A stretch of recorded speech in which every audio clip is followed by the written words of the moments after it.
Hi, my name is Sarah Beth, and this is What I Wish I Knew About Christian Sexuality, Episode 8, Sexuality 101.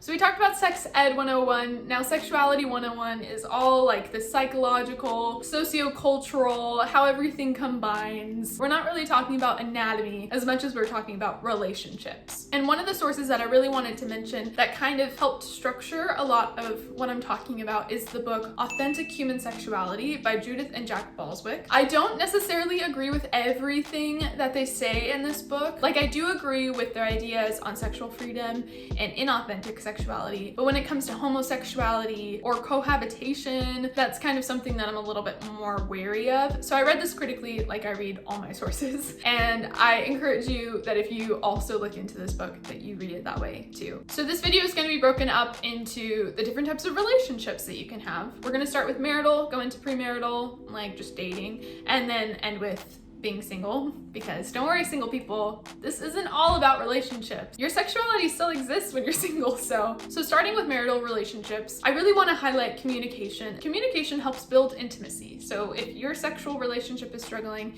you need to build more intimacy through trusting one another with the conversations that you have. Like the Balswick say, freedom and spontaneity come with being comfortable with one's body and having the ability to respond to touch, nurturance, affection, and erotic expression. I can touch you now.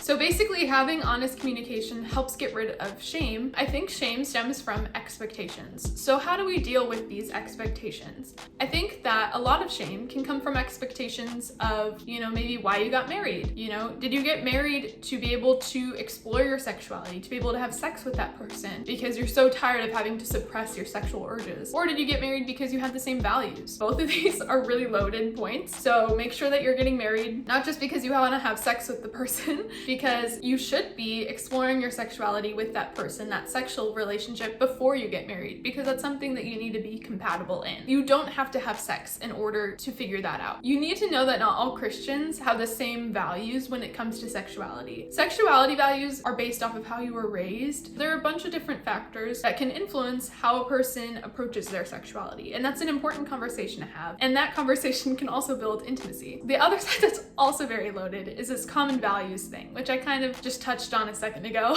Basically, also know that besides the whole sexual values, some values that you might want to talk about are maybe like political values, ethics. What are your beliefs within Christianity? Christianity is on a spectrum, and it's important to know that you might be on opposite sides of the spectrum. Just because you're equally yoked and you're both Christian does not mean that you're equally yoked and have the same values. And let's say you just have expectations because you're really excited to share this moment with this person. So in that case, you need to have a conversation with your partner on what do you each expect sex to be like. Are you basing your expectations off of the media and how media portrays sex? And then having a conversation about how you can make those expectations more realistic so that you and your partner don't have those issues. For example, one of the people I interviewed, my friend, was talking about how her expectations for her wedding night made her feel in the moment like she was failing because of how awkward it was. But then she explained that with patience and understanding the situation, it got better because then she realized she just needed to build more intimacy with her husband. And then even on that note, her husband was saying that he's more interested in the other aspects of their relationship outside of the sexual realm, because while sure they enjoy it, he would rather watch a movie with her and grow intimacy in that way. And I think that's another way that media fails to portray sex, when in reality, not everybody prioritizes their sexual relationship. It just kind of depends on the person, their sexual needs. Everybody has a different sexual appetite, and so just making sure that you're on the same page with your partner with that too, and just constant communication. Have I made my point clear? Now, I would be doing many people a disservice if I did not talk about divorce. And it's actually really common in the church because of all of the stuff that I mentioned in the harmful sexuality video. Do you remember that video? Have you watched that video? But here's the thing. A lot of men and women think that just because they had premarital sex, they have to get married, or because they want to have sex, they have to get married. Then they have problems, or they already had problems that they just ignored.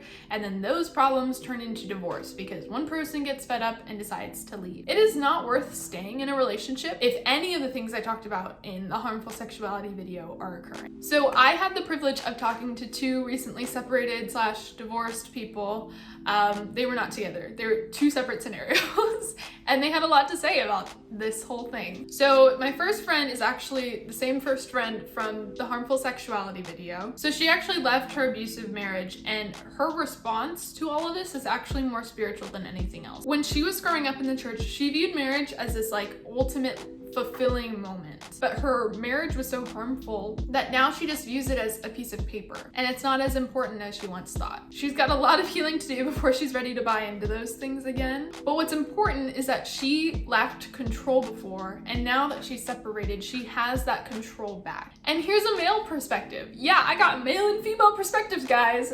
Diversity. Now this story is about my friend John. John was married at 18 and had 2 kids before his wife left him. It's complicated why she left, but it seemed like it was more like deeper relationship issues, his depression, stuff like that. John had to fight for partial custody for both his kids, which he gained. In John's case, now he sees being a father in a different light, and he wishes that society would view divorced fathers in a different light too. He completely admits to all of the things that he did wrong in his previous relationship, but not every man is the bad guy, and being a single parent is hard. So these two experiences are human experiences, trying to process and make sense of life moments, going over the different aspects of life that those moments affected. So bottom line, before you judge, try to understand that some people don't have any control over what happens to them, just how they respond to it. We need to meet people where they're at and embrace the courage that it took to get there rather than the guilt that they already feel. Premarital relationships. One of the main things I wanted to talk about with premarital relationships is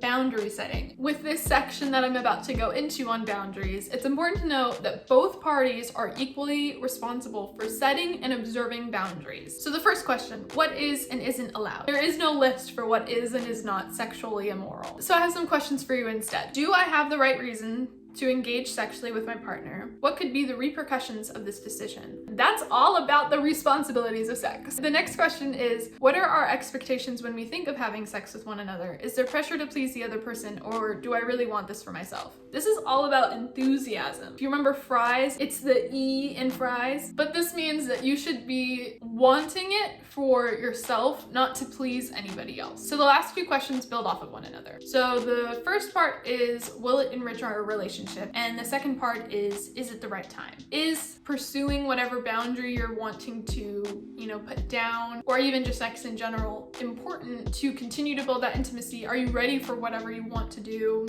Things like that. And actually in the Authentic Human Sexuality book, it says, we believe that celibacy does not mean sexual inactivity. It is important for singles to express themselves in wholesome ways as authentic sexual persons. And they define single people as not married people, kind of like census reports. And then they go on to say, lack of touch actually makes us skin hungry because touching is a basic human need and an important means of communicating acceptance, love, and care towards others. It's also important to acknowledge the fact that you're denying yourself a basic human need based off of Maslow's hierarchy of needs, which is sex, and it's for ethics' sake, and that makes it challenging. Another question is, let's say you do go too far. This brings up purity culture. I want to dispute this purity culture thing and bring in some more truth. So let's look at things that purity culture has said. So the first thing is modest is hottest. It's a woman's responsibility to keep men pure based off of what they wear. But then here's this core concept that everybody is granted dignity. Another one is virginity is important, which comes with so many metaphors, like roses, balloons, presents, paper. Why have we put so much effort into all these metaphors? Basically, it comes to the conclusion that if you lose your virginity, you are worthless and no one else will want you. So you're basically stuck with the person that you lost your virginity with. Liar, liar, plants for hire. But here's another core truth. You are free from guilt and shame. If you find someone that truly loves you, then none of that will matter. So it's not worth obsessing over it, because if it happened, then it happened. You can't undo it. All right, where's my single girls and boys at? So being single and having sexuality is the worst combination at times. But let me help you navigate your way through it. The first thing is, maybe you're okay with being single, but you still have sexual urges, obviously. So what do you do with them? I don't need it. I don't need it. I definitely don't need it. The first thing is to acknowledge the truth and accept that you are having these urges. okay? Accept that the urges are okay, that they're healthy even. And don't try to suppress the urge or it will just make it worse. So sometimes I like to ask myself, why am I feeling this way? And it can come with a bunch of different answers. So one of the answers might be, I'm depressed and I want to feel better. Because your hormones that come with sexuality are feel-good hormones. Another answer might be, for women only, I'm ovulating. And that's also a normal thing because of that stinky LH hormone. Either way, it starts with my body deciding for me. And the only thing that I have control over is what I do with those feelings. Many people might choose to lean into those feelings and watch porn or harass other people or even take it farther than that. That's not a constructive way to deal with those feelings. To address that porn issue, morality aside, porn is an inaccurate portrayal of what sex is like. If anything, it's gonna build up expectations in your mind of what you'll expect sex to be, which could lead to issues with a future partner. And there's actually been studies of how porn influences marriages and domestic violence. For example, researcher Sierra Horton noted that the widespread culture leaning towards legitimized aggression is centered around a disparity of gender roles, both in secular and Christian circles, and portrayals of women in erotic material, especially that which is abusive in nature. Basically meaning that porn has abusive tendencies to women, and if those are the expectations that are being built in a marriage, then it legitimizes that type of behavior in real life. And then on the other hand, there is masturbation, which is also deemed a sin. But in full honesty, it's kind of tricky to pin it down to a certain thing. It's not explicit in the Bible whether it's a sin or not, which is the first thing. Some people reference Deuteronomy 23:10-14, which talks about spilling seed. Here's what's actually in the Bible when it comes to ideas around masturbation. The first thing is self-control. Self-control is a fruit of the Spirit, as we've seen in Galatians. And it's important because it helps us avoid idolizing sex over other things and how we interact with other people. Like, let's say in the first example of why I might be feeling sexual desire. If it's because I'm depressed, I shouldn't focus on feeding that depression with the feel-good hormones because then my body is just going to become dependent on the feel-good hormones. Instead, it might be healthier for me to address the issues through journaling, maybe even prayer, instead of just covering them up. Another thing that's in the Bible is to love others. So here's something that you should think about when approaching masturbation is when you're masturbating, what are you thinking about? Are you imagining a man or woman that you're attracted to? Now ask yourself this, is what I'm doing respecting these people? So something that I think might be helpful though is finally addressing what do we do with all of these sexual emotions and how do we do it in a healthy way? So here's a list of things that you can do instead, like exercising or journaling, etc.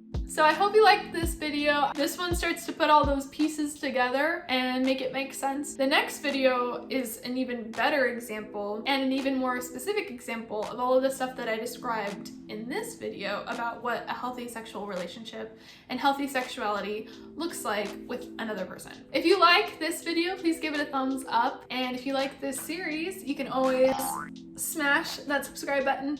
And I will see you in the next video.